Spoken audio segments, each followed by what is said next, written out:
Muy buenos días, queridos amigos oyentes de Radio Abarán.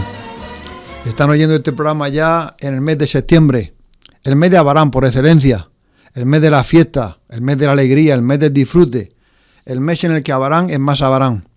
Y estamos, cuando están oyendo este programa, en los preludios de la feria. Si la feria es bonita, los preludios, el ambiente de los preludios es, digamos, aún mucho más bonito que la propia feria, que pasa sin darnos cuenta. Enseguida llega el trono gordo y nos quedamos ya en el otoño, en casi el invierno para Abarán. Bueno, es cuando están oyendo este programa, hoy en septiembre 13, pero no le vamos a engañar, estamos grabándolo en agosto porque hemos tenido que cazar a nuestro invitado y aprovechar que estaba aquí en España porque él vive en Inglaterra. Él es un chico joven. Generalmente hablamos con gente ya pues de cierta madurez en la edad, pero también de vez en cuando hay que hablar con gente joven que está fuera de Abarán y a veces bastante lejos. Y nuestro invitado de hoy es Pedro Jesús Fernández Juliá. Es hijo de Pilar, la matrona, que es muy conocida, y es un chico que está en Inglaterra deseando su trabajo, sus estudios, en fin, un hombre muy brillante desde el punto de vista científico. Y como estaba aquí estos días de vacaciones en Abarán, hemos aprovechado para grabar el programa y luego lo oímos en septiembre. Bueno, amigo Pedro Jesús, muy buenos días. Buenos días, Pepe. Bueno, primero te agradezco el que hayas respondido a esta invitación nuestra. Sabes que este programa, pues cada semana, desde el año pasado de octubre, tratamos de conectar con un abaranero de más allá de la garita. Así se llama el programa. Hay otro Abarán, aparte del Abarán de la garita para acá, hay otro Abarán muy numeroso, muy brillante también más allá, y en ese Abarán estás tú. Amigo Pedro Jesús, cuéntanos un poco tu trayectoria académica. ¿Dónde estás ahora? ¿Cómo tomas la decisión de dar el salto tan importante de este pueblo aquí en el Valle hasta Inglaterra? En fin, ¿qué has estudiado? ¿A qué te dedicas? Venga, somos todos oídos. Bueno, en primer lugar, permíteme darte la enhorabuena por el programa, que me parece una gran labor la que hacéis aquí en la radio. Y bueno, yo académicamente, pues yo soy bioquímico, estudié bioquímica en la Universidad de Murcia. Cuando acabé la carrera, pues yo quería investigar y para investigar necesitaba un doctorado y para el doctorado pues necesitaba hacer un máster. Entonces hice el máster en Biología Molecular y Biotecnología en la misma universidad.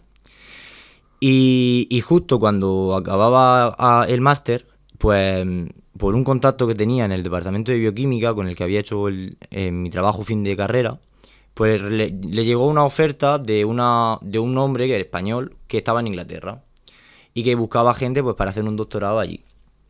Y pues bueno, casualidades de la vida, yo era el único que tenían a mano, por así decirlo, que me conocía. Yo, ¿te interesa? Y digo, pues sí, pues me interesa, claro.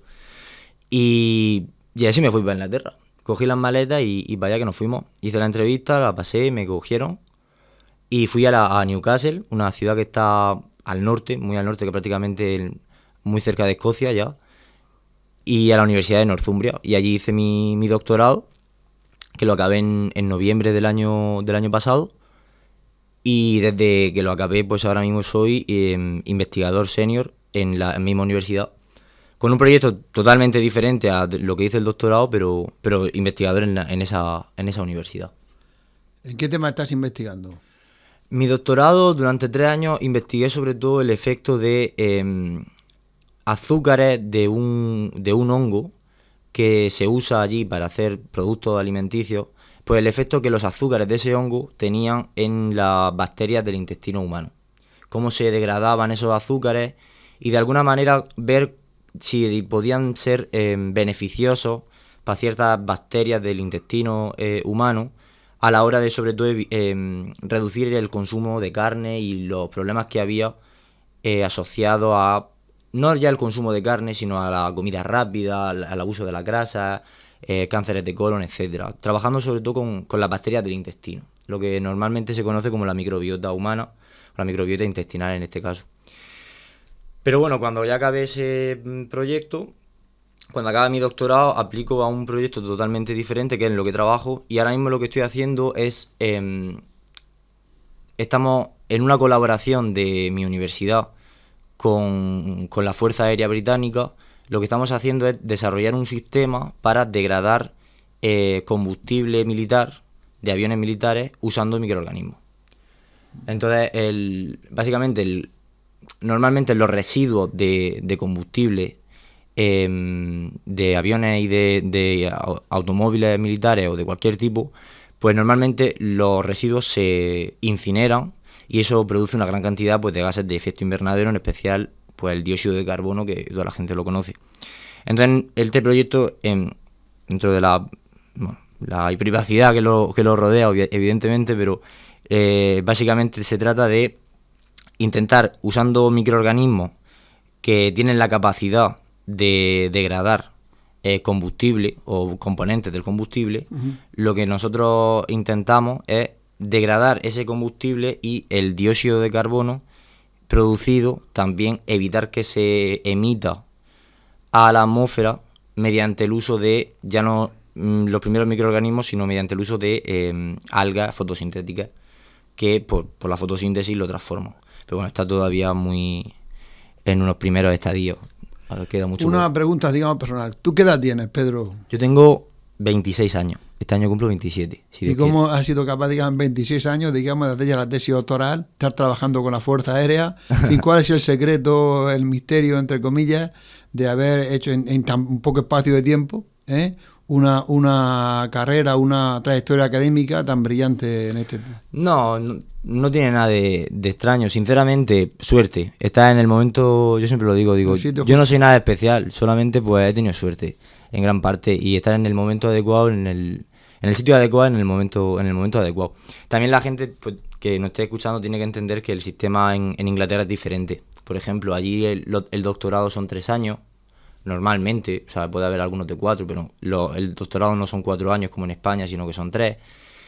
Y hombre, yo en mi caso, porque hice la carrera en España y el máster aquí, pero allí, por ejemplo, no se necesita un máster para hacer doctorado y la carrera universitaria son 3 años también, todas, sí, o casi todas. Entonces, pues tengo gente que está estudiando un doctorado y tienen 22 años, por ejemplo. Sí, sí. Entonces, que no es que tampoco que yo sea nada especial, ¿no? También el sistema en el que estoy que me permitió.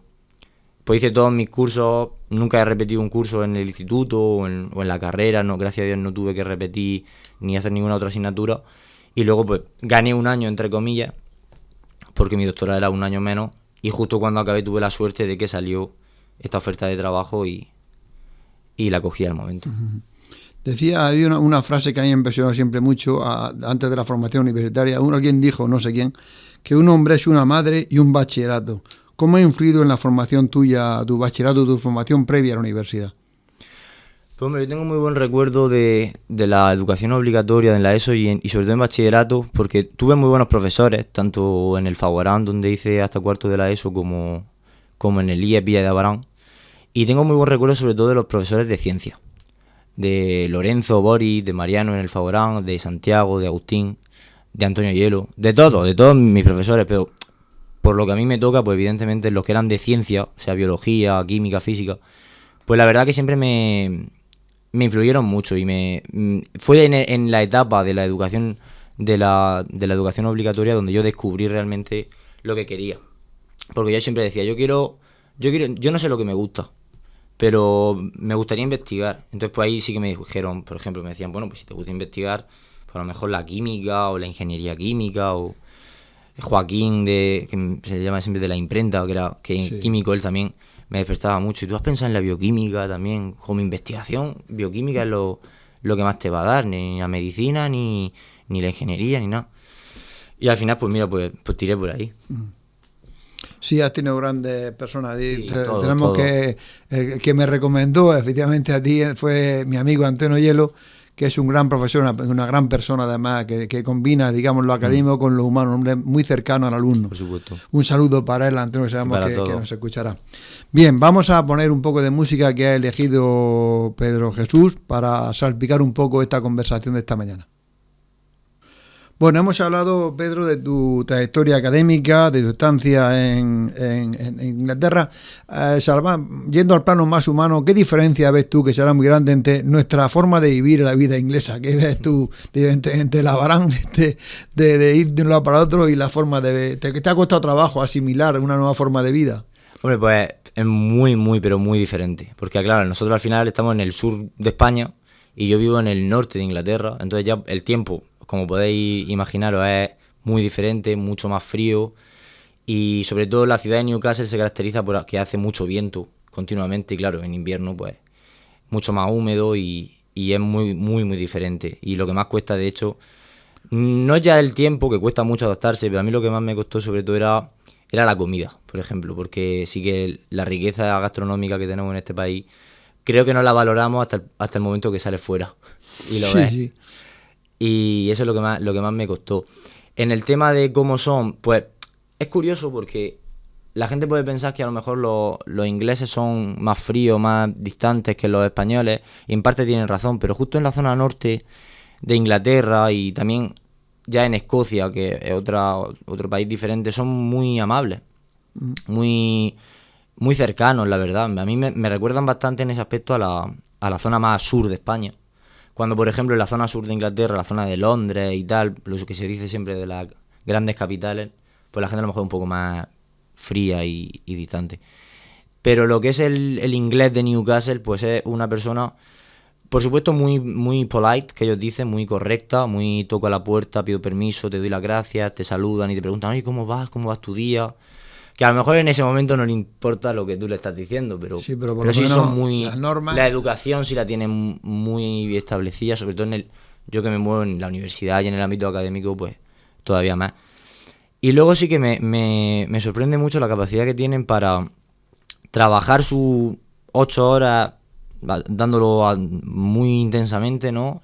Ahí, por ejemplo, cuando se come, pues se come 30 minutos y la gente está en el ordenador trabajando, comiéndose el típico sándwich que se llama, entonces es que no paran, ni para comer, ni para casi ni para un café, muy diferente. Pero luego cuando acaban son personas totalmente diferentes, sobre todo cuando se van al bar. Allí, creo que ya lo dijo aquí Joaquín Carrasco Gómez, hablando de los ingleses también, de allí no se come y se bebe, sino que solo se bebe en el bar, y tienen una gran tradición sobre todo de beber cerveza y del whisky, las tabernas famosas, Sí. que vamos, son trabajadores y evidentemente pues tienen su vida laboral y tal, pero en cuanto pueden, les gusta mucho la fiesta. Sobre todo en Newcastle es una ciudad muy fiestera. Y recomiendo aquí a la gente que si va alguna vez a Inglaterra o al norte de Inglaterra, que le eche un vistazo, porque la verdad que la ciudad tiene mucha vida. Y la gente de Newcastle es bastante cercana, la verdad, aunque yo siempre digo que están un poco locos. Están un poco locos, sí. ¿Le ha costado bastante a tu familia, a tu madre, admitir, digamos, tener un hijo tan lejos? Por supuesto. Siempre es duro. A mí pues fue muy duro al final dejar el país que quieres. Y a mí, pues la verdad que me hubiera gustado desarrollar mi carrera aquí. Pero pues en ese momento yo no tenía oportunidad, no tenía ninguna oferta ni ningún puesto que yo pudiera. Y cuando vi esta oferta, pues tuve que irme. Yo siempre lo digo, que yo, más que irme, no me fui porque quise, sino porque tuve que hacerlo. Ahora estoy muy bien allí, la verdad que no me arrepiento, al contrario, pero siempre es duro para la persona que se va y evidentemente para la familia, para los amigos, porque ya tienes que elegir. O sea, yo al final, salvo que sean momentos de fiesta, pues las fiestas de Abarán ya poco puedo venir, pero en verano unas semanas o un mes, sí, mucha suerte. Semana Santa hay veces que he podido venir, hay veces que, por ejemplo, este año no pude. Y ya tienes pues que decidir al final cuándo puedes ver a tu familia, cuándo no. Se hace duro siempre, se hace duro. Al final yo siempre se lo digo a mi madre, digo, hombre, es que el pueblo será pequeño y claro, yo vivo muy lejos y veo mucho mundo y demás, dice, pero que al final la patria es la patria, ¿no? Y las raíces pues siempre tiran, se echa de menos, la verdad. Se hace duro, pero bueno, al final te acostumbras. Hay muchos jóvenes españoles también ahí. Sí, Newcastle tiene una población española muy, muy grande. Muy, muy grande de todas las edades, la verdad. Gente que se fue hace muchos años, incluso sin carrera, pues a buscar una vida mejor, un trabajo, como pasa, por ejemplo, con gente que va a Francia o va a Alemania o a otros países. Pero sí que es verdad que a mí me sorprendió que estaba lleno de españoles, la ciudad de Newcastle. De hecho, mi jefe del doctorado, mi tutor, él era de Murcia, de hecho, y era, pues, evidentemente era español. Y en mi misma universidad tengo por lo menos 4 compañeros más que son españoles.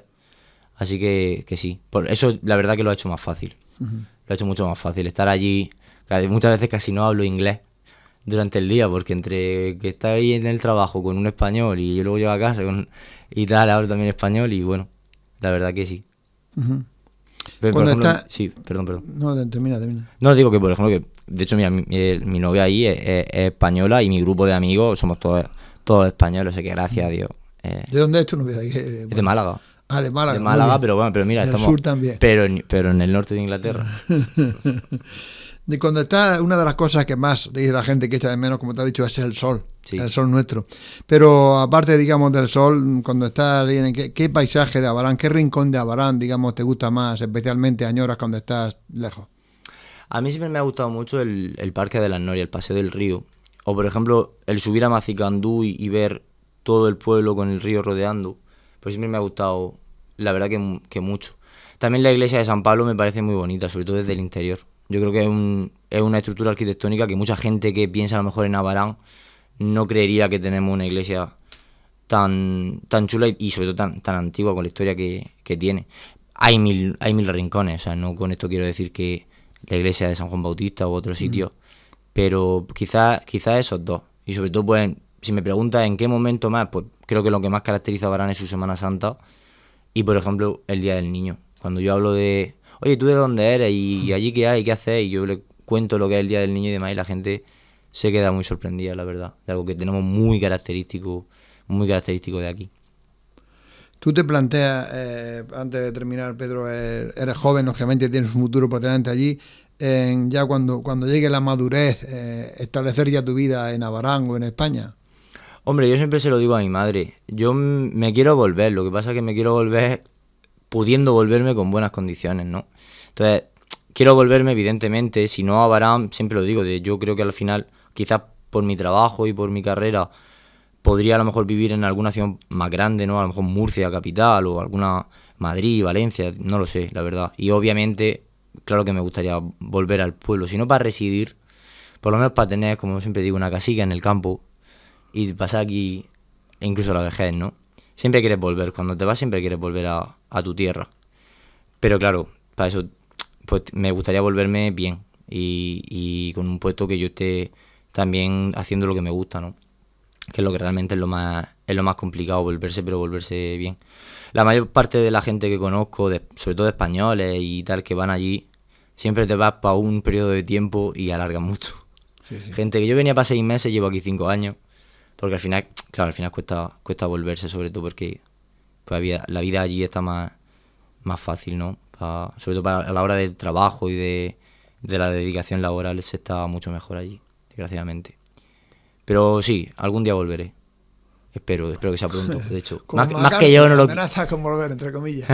Más que yo no lo quiere nadie, te lo aseguro. Hay una realidad que, en fin, todos los políticos hablan de que hay que procurar que la juventud de Abarán no se vaya afuera, pero claro, hay ámbitos, como el estudio de la bioquímica, donde luego hay gente ya muy especializada en ámbitos científicos de otro tipo, que es imposible, digamos, por muchas oportunidades que queramos sacar en Abarán, que es imposible que estos jóvenes que tienen ya una formación tan especializada, pues encuentren aquí un hueco laboral. Claro.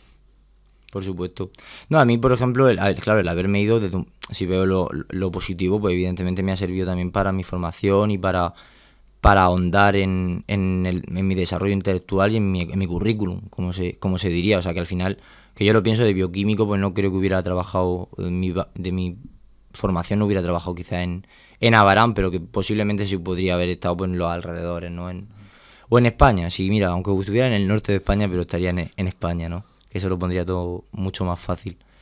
Pero claro, al final, y en muchísima otra gente con otras carreras diferentes y demás, porque al final desgraciadamente, pues tienen que salir pues, porque es necesario muchas veces, que no puedes dedicarte a lo que te gusta en el pueblo y tienes que buscarte la vida.